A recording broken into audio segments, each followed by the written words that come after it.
Shalom saudara terkasih dalam Kristus Yesus, kita jumpa lagi dalam renungan harian Embun pagi hari ini. Sebelum kita mendengarkan firman Tuhan, kita bersatu dalam doa.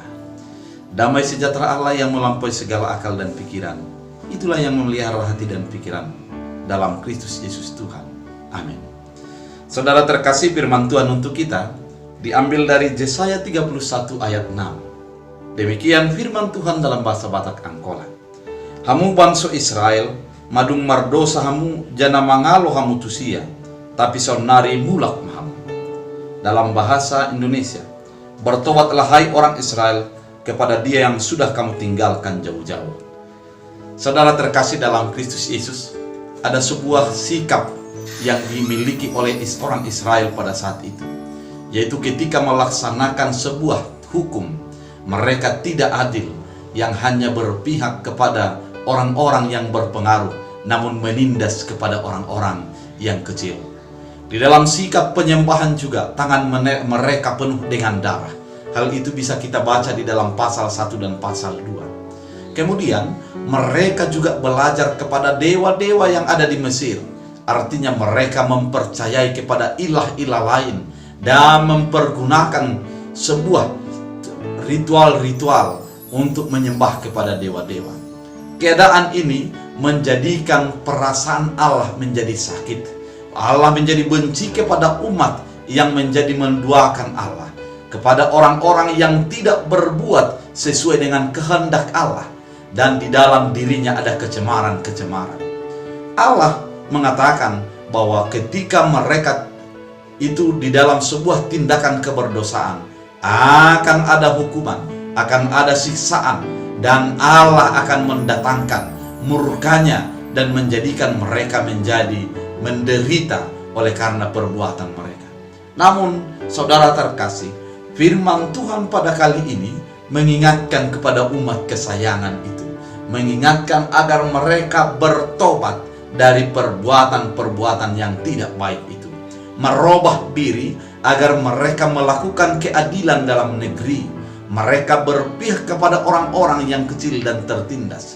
Mereka membuang segala ilah-ilah yang menjadi mereka sembah selama ini. Saudara terkasih di dalam Kristus Yesus, dikatakan kembalilah kepada Allah. Artinya ketika kembali kepada Allah, ada perubahan total di dalam diri mereka. Mereka menghadap kepada Allah yang dulunya berpaling daripada wajah dari Allah, dan hari ini diajak untuk menjadi kembali kepada Allah. Kenapa demikian? Karena ketika kembali kepada Allah, mereka akan melihat kebaikan Allah dan mendapat berkat yang sudah Allah sediakan bagi orang yang percaya kepadanya. Saudara terkasih dalam Kristus Yesus, mungkin mereka tidak sadar akan keadaan yang mereka lakukan, atau bisa saja sadar, namun mereka menguatkan, mengeraskan hatinya, dan tetap melakukan kecemaran di hadapan Allah. Dan pada saat ini, Yesaya mengingatkan agar mereka merubah diri.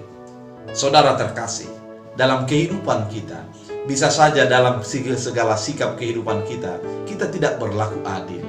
Kita hanya berpihak kepada orang-orang yang sangat berpengaruh, namun kepada orang yang kecil, kita tidak memperhatikannya, bahkan mengabaikannya. Bisa saja dalam kehidupan kita masih tetap percaya kepada ilah, meskipun secara penyembahan kita mengatakan percaya kepada Allah yang kita sembah itu. Namun sikap kita, perilaku kita mencerminkan bahwa kita memiliki ilah-ilah lain. Oleh karena itu, saudara terkasih dalam Kristus Yesus, sebelum hukuman Allah datang, kita diundang untuk merubah diri, bertobat, berpaling, menjadi orang yang selalu mengasihi keadilan, mencintai keadilan, melakukan kebaikan, dan kemudian menyembah Allah dengan sebuah ketulusan, kebenaran, dan tidak menjadi mencemarkan diri dengan ilah-ilah lain. Tuhan mengajak setiap orang untuk bertobat, merubah diri, dan mendekatkan diri kepada Allah. Pertobatan adalah waktu yang diberikan bagi kita pada saat ini. Saat ini adalah waktu pertobatan bagi kehidupan kita. Oleh karena itu, jadikan setiap hari untuk menjadi semakin dekat, untuk semakin berlaku keadilan, kebaikan kepada orang-orang di sekitar kita. Sehingga dengan demikian, maka Tuhan akan memberikan berkat, merubah kutuk menjadi berkat, merubah sebuah hukuman menjadi sebuah kebaikan dalam kehidupan kita. Oleh karena itu, saudara terkasih dalam Kristus Yesus, mari berpaling kepada Allah. Kita lihatlah Allah yang datang untuk memanggil kita, untuk menyambut kita di dalam perubahan yang kita hidupi. Oleh karena itu, saudara terkasih dalam Kristus Yesus, mari setiap hari rubahlah dirimu, dekatkanlah selalu kepada Allah Tuhan kita yang selalu menanti pertobatan. Tuhan Yesus memberkati. Kita bersatu dalam doa. Terima kasih Tuhan, firman-Mu mengingatkan kami agar kami merubah diri, agar kami semakin dekat, semakin akrab dengan Tuhan. Jadikan firman-Mu ini menjadi berakar, berbuah, bertumbuh dalam kehidupan kami. Dalam Kristus Yesus Tuhan, kami berdoa mengucap syukur. Amin.